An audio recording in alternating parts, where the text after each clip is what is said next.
At the end of the day, you can't have every one of those companies create the meaningfully positive tailwind that they've had on the backs of AI and then have AI massively get called to court and say, listen, is this going to do what we think it's going to do? Have we justified our spend? No one's justified their spend. No. How much do shareholders punish those companies for poor capital expenditure is the real question.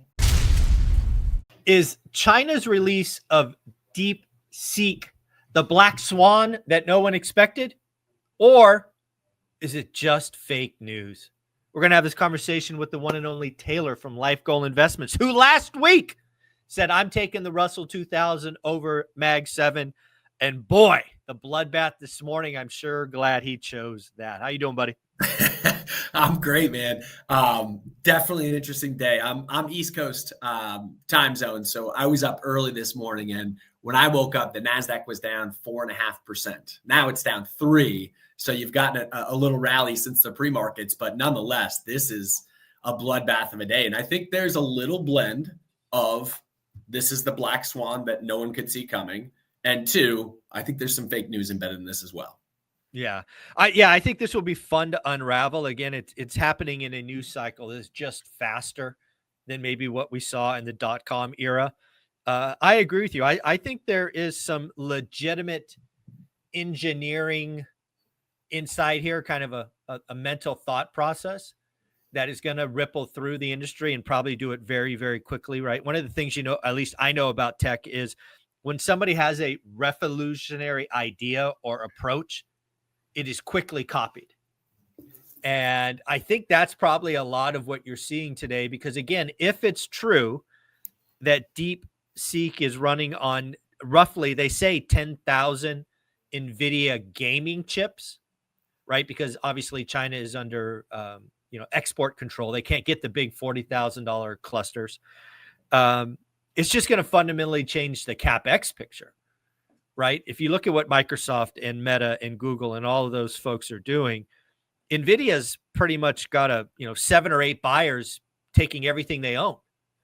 Correct. And, you've got to be looking at those, those future spend and go, do we really need those? Totally. Right. So I think the quote that immediately comes to my mind is like, necessity is the creator of all invention. And what you're seeing right now is the Chinese getting incredibly creative because, again, know that what our policy is not to ship our most technologically advanced chips to China. So therefore, they don't have access to Blackwell, which is NVIDIA's newest, best chip on the market. And apparently they were able to, and again, this is Chinese news, so you got to take it all with a grain of salt. They were able to build an AI model that competes head to head and better in a lot of areas than OpenAI with $6 million invested, which is mind-numbing.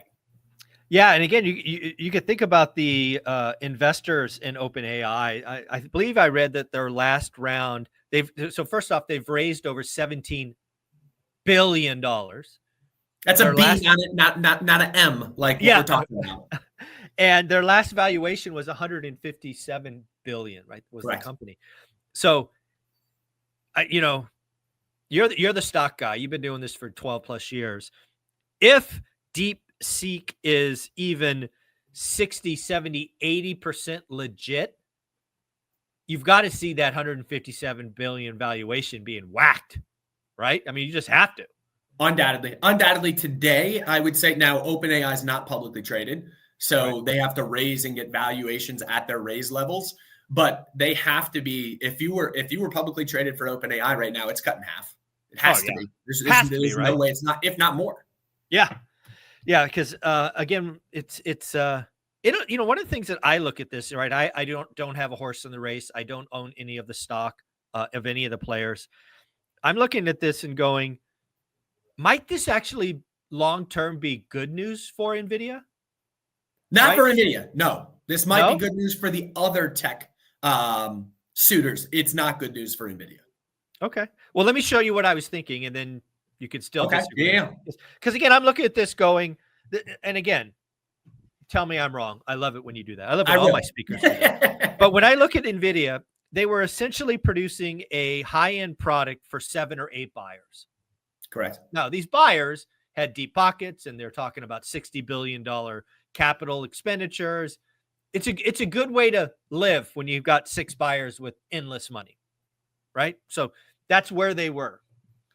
If we are now looking at DeepSeek, again, assuming it's 70, 80% legit, and they did it without these expensive GPUs, and they did it for 10 million, not 100 billion, might we go from a world of 7 or 8 NVIDIA buyers to 7 or 800 NVIDIA buyers? Now, again, a lot more customers, a lot more work, all of that. But couldn't this just invite a lot more people to enter the space? Because if you were trying to compete with the 7 or 8 buyers, you'd never get on the list. Yep. So what do you think about that? So I think that NVIDIA has 77% margins right now. That's roughly what their profit margins are. Wow. And 77% profit margins are going to be eviscerated. You're just going to see compression across the board.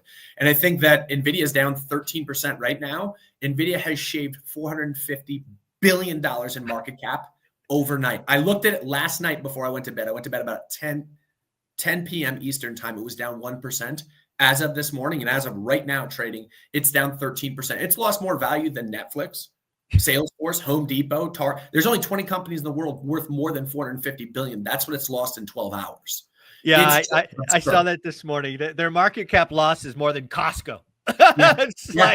Yeah, there's only 20 companies in the world worth more than they've lost. This will be the largest single day loss of all time, and it is 100% warranted, in my opinion, because what's going to happen now is people are going to realize that we don't need this thing that Jensen Huang brings on stage that's this big to do the compete. Right.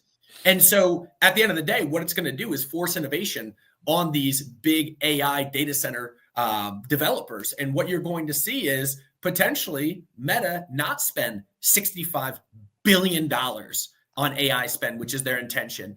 Their Microsoft, $80 billion in AI spend was their announcement of what they anticipated to spend this year. And what you're seeing investors do right now is say, F you to both of them. You guys are not good stewards of my capital. You have not spent my money well. Look what the Chinese are doing for 1,000th of the spend that you guys are spending right now. And look what they've developed. Why on earth are you going to NVIDIA chips right now that cost an ungodly amount of money and not getting more creative like countries overseas are?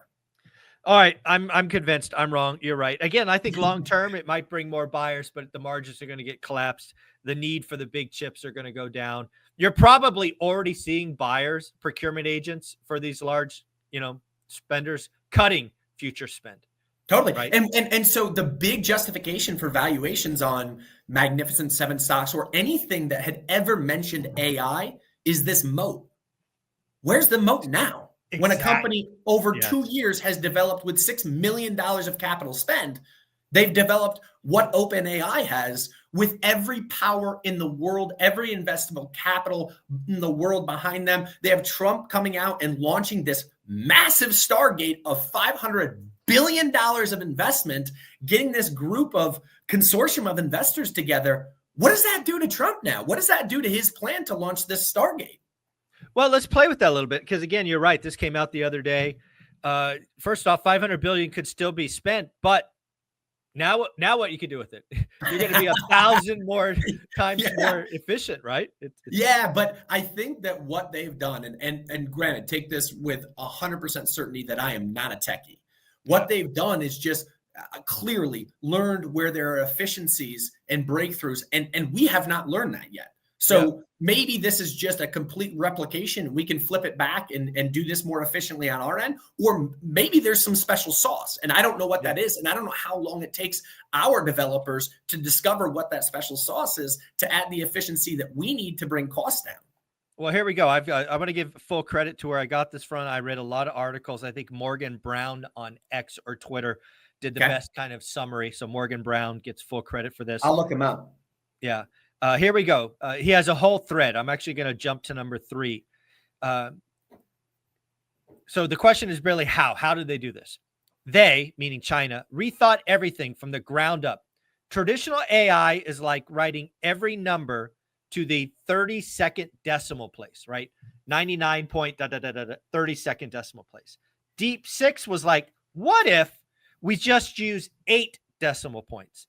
It's still accurate enough. Boom, 75% less memory needed. Mind numbing. I put in, so when I do my posts every day, I do 90-second, 60-second posts every day on social media. And what I do is I'm long-winded. So I don't let AI write. I let AI condense for me. So up until this point, guess who I've been using? Like every other person on planet Earth has been using ChatGPT, which is why OpenAI has a valuation. The parent of ChatGPT has a valuation of $157 billion.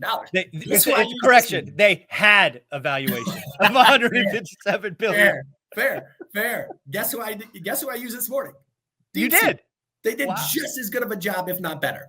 Better's a stretch. They did just as good of a job of taking 1,400 characters and turning it into 900 characters and maintaining the message that I need, maintaining the integral points that I'm trying to drive home. All right. So here's another point. Again, shout out Morgan Brown. Again, somebody who I did not follow, but now follow because he did just a great job. This is point number 4 in his thread. Then there's the multi-token system. Normal AI reads like a first grader. The cat sat. DeepSeek reads the whole phrase at once, which is 2x faster, 90% as accurate when processing billions of words. This matters. I don't know how to comprehend what that says, but I get the thesis behind it. Like, listen, let's take it in its entirety, break it down quickly, spit it back out, as opposed to breaking down every individual character. And again, this is all news to me. So this is me digesting on the run here. This is the wrinkle. This is the one that is point number 5 in Morgan Brown's thread is the special extra sauce to me. This is the one. Here's the real clever bit. They built an expert system. Instead of one massive AI trying to know everything, like having a personal doctor, a personal lawyer, a personal engineer, a personal accountant, they now have specialized experts that only wake up when needed. Interesting. So they lie dormant. They don't take energy. They don't take compute. They don't take any of that. And then when they're called upon, hey, we need our lawyer now. We need our CPA now because it's tax season. Step on up. Exactly. So to put this in traditional models, they have 1.8 trillion parameters active all the time. DeepSeek is estimated to have 671 billion, but only 37 billion active at once. Interesting. That's the special sauce. You don't need one godlike creature that knows everything. Yep. Have, the Avengers and just tap the Avenger that you need when you need it. Totally. Yeah.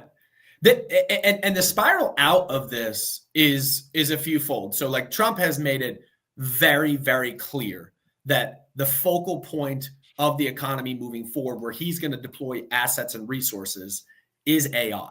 Yeah. And he said very clearly that this is a matter of economic and national security, that we maintain our AI leadership.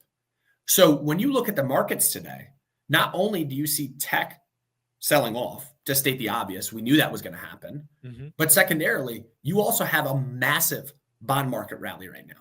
That has nothing to do with the valuation of NVIDIA. No, it's really wild. I'm glad you I got one more point from Morgan, but I'm glad you brought that up. When I woke up this morning, and I expected a bloodbath, right? Again, I was doing research on this over the weekend. I'm like, NASDAQ's effed, NVIDIA's effed, Microsoft effed. I was shocked to see the bond market. That's a violent move up in price, down in rates. And I actually told people on the Daily Financial News, we might get mortgage rates sub 7% today. The move is so violent. And then I scratched my head and said, why?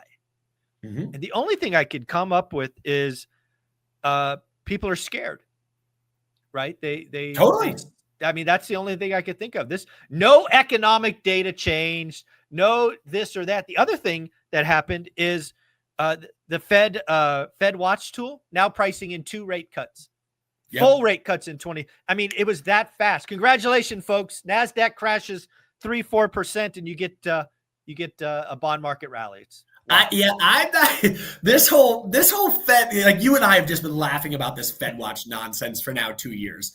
And it's like, okay, well, you get the cake and now you can eat it too. Meaning like when the market was going up, there was no concern. They were continuing to cut rates, but now they're going to care about the market when the market flips. And now you're going to say they're going to cut more violently. Like it can't work like that. Otherwise, Jerome Powell just becomes a puppet of the market. Yeah, exactly. And again, we're talking about, I don't know. When I looked this morning, it was actually, what company surprised me was Broadcom. When I looked this morning, they were actually down more than NVIDIA this morning. It's everything chip oriented. It's getting absolutely smoked right now. Utilities are getting smoked. Energy, the follow through, right? Because they're saying, listen, if they can compute with not 1.8 trillion parameters always being active, and therefore you don't need. So like I saw a stat, and this was before, and I'm sure this still holds true, but it's every OpenAI search, one OpenAI search takes 10x the compute, thus 10x the energy that a Google search does. So if they're lying dormant with their models on 3/4 of the underlying terabytes of information, whatever, I'm clearly talking outside my bailiwick. This is not where you live every day. Yeah, you get the point. If all of a sudden you don't have this massive energy demand, and I think that we're working on iterations out now, and that's what we do, I guess, as you prognosticate into the future. But it'll be very interesting to see if energy demand comes meaningfully down, and then how quickly can these tech companies pivot? Right now, I mean, Meta has announced a massive facility of data, an AI center that's going to take place in Louisiana, and they've announced 3 massive power plants surrounding it to power only that data facility. Those have the ability to generate enough power to create energy for 1.5 million homes.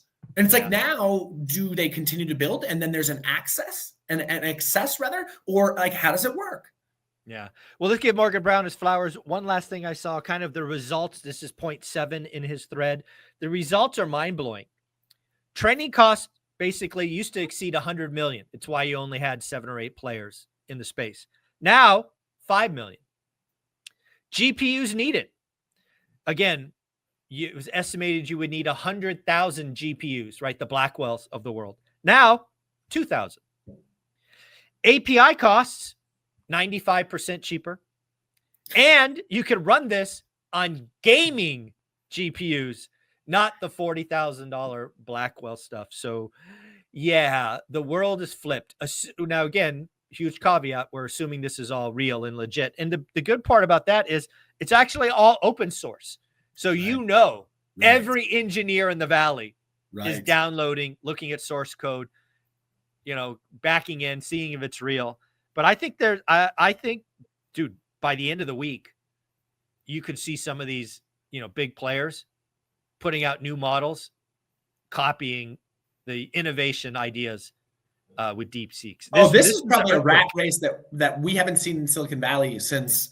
This is an arms race. This is absolutely what it is. And when you think about yields coming in like that, the reason why yields were so high was because of the dominance of the United States, right? Our economy was so much stronger than the rest of the world, and thus propelling our rates higher in our yields. And that's why we have so much higher yields on our bonds than other national countries have. Even though, so at the end of the day, it's like, all right, now that calls that into question. And then when you look at the semiconductor space, you have to realize that the semiconductor space is one of the most cyclical spaces on planet Earth. When you look at semiconductor stocks, they are like this. And I'm telling you, it's just, we've never had a semiconductor stock be the largest stock in the world. Yeah. And it's funny. Let me, again, were you on Wall Street, or were you still in the school when Cisco was the dominant player and had the biggest market cap and was splitting every year? I was not around at that point. Right. So I was playing with Cisco. It's how I turned $7,000 into almost $200,000. And then it went all to shit and I lost 80% of my wealth. But what I remember from that situation, and I'm doing this completely off the top of my head, so I could be wrong, but what really happened is they finally had a competitor. And I want to call it Juniper. It might have been 3Com. But basically, for the longest time, Cisco was the only player in networking. And then somebody else finally stepped up. So to your point about NVIDIA's margins, I think Cisco was running at like 90% margins, for years.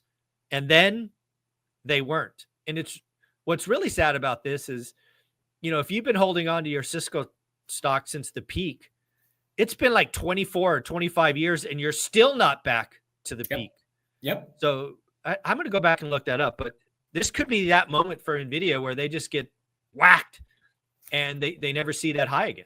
Well, what happened with fiber optics? They were literally burying fiber optics, which are the AI chips of today.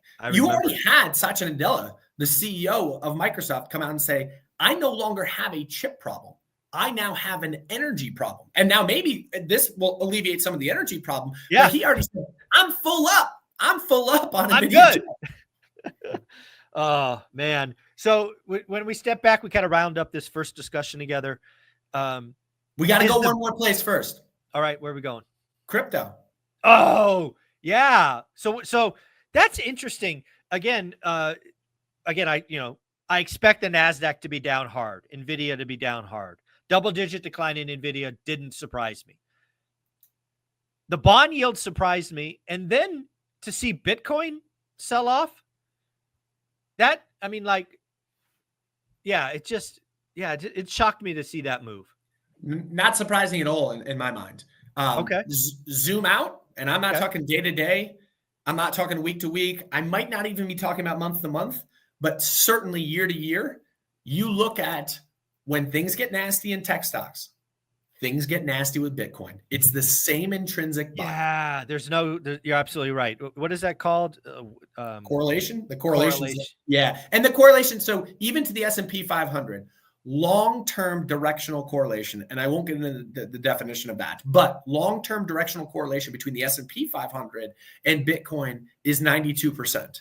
Wow. I don't have the stat on the NASDAQ, but it certainly is higher than that. Yeah, so let's play that out. So when I look at where the pain is, again, I think this could be NVIDIA's moment, and go back and look at Cisco where it's a decade or more before it kind of gets back to that. It could be that kind of pain, that kind of just tectonic shift. So there is that. Then there is kind of the bond market. Is this just, I didn't, do you have the VIX? Like, what did the VIX do this morning? Oh, VIX is up big. VIX is up like 20%. Yeah. So that's the fear index for those that aren't familiar with the VIX. So that makes sense. But again, when I look at the bond market, nothing economically really changed. So there might be some give back. And then you're right, crypto. It'll be interesting because what is happening with the crypto bros is a lot of them still go on freaking margin. Right. And then they have a violent move and their tech portfolio craps out, and then they get liquidated over here. And I don't know why they haven't learned to just own your stuff and stop being leveraged out. And it's crazy. The interesting point is that on Friday, Trump has this big executive order to launch a Bitcoin wealth fund. And even on that, the thing that shocked me about that is that you didn't get a rally on Bitcoin on that. That absolutely shocked me. I think they were hoping for the U.S. government to be like MicroStrategies and say, we're going to buy 1,000 of whatever it was. And that wasn't there, right? It's basically, hey, if we confiscate some stuff, we're going to keep it. That's the point that I think people don't understand. It's like, listen, they're already getting this in all directions, whether they want it or not. They're just going to, maybe they just aren't going to throw it back on the market. They'll just hold on to it instead. Exactly. That's what happened. So it'll be interesting to see where this goes. What do you kind of wrap this up for me? Is this the tectonic shift? Is this a black swan, or is it fake news? No, I think this is meaningful. I do. And not to the point that like any of these companies are going to get at NVIDIA is going to face it. Like NVIDIA is going to be on it. They are the targeted one. They are the ones that are going to sell off. And in my opinion, rightfully so. But you just can't have an event like this where AI has been literally the thing that has catapulted magnificent stocks higher. Magnificent 7, right? Right now you have 40%. Now after today, it won't be 40%. It won't be 40% today. 40% of the S&P 500 is in the top 10 names.